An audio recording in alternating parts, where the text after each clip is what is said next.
कल्याण Murbad railway मार्गाच्या अंबिवली मानवली येथील भूसंपादनास स्थानिक शेतकऱ्यांकडून आता विरोध होतोय। या प्रकल्पासाठी जमिनी देण्यास शेतकऱ्यांनी विरोध केल्यानंतर सुद्धा सर्वेक्षण हे करण्यात आलं, त्यामुळेच शेतकऱ्यांनी गोंधळ घातला होता।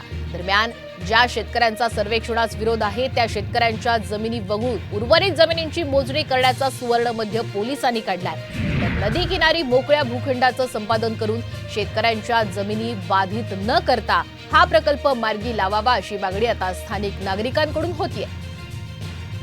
ॲक्च्युली रेल्वेला जी जागा चाललेली आहे तर या गावातील शेतकऱ्यांना कुठल्याही प्रकारे विश्वासात घेतलेलं नाही आहे आणि ह्या जागेमुळे बरेचसे शेतकरी बाधित होणार आहेत। बऱ्याचशा शेतकऱ्यांची फळझाडं बागायती शेती नष्ट होणार आहे आणि बरेचसे शेतकरी भूमिहीन पण होणार आहेत, त्यांची बेघर होणार आहेत। तर सरकारने या गोष्टीचा विचार जरूर केला पाहिजे, कारण सरकारी लँड असताना सुद्धा शेतकऱ्यांवर हा अन्याय का? तर यासाठी आम्ही ह्या सर्वेला विरोध करण्यासाठी आम्ही सर्व शेतकरी या गावातील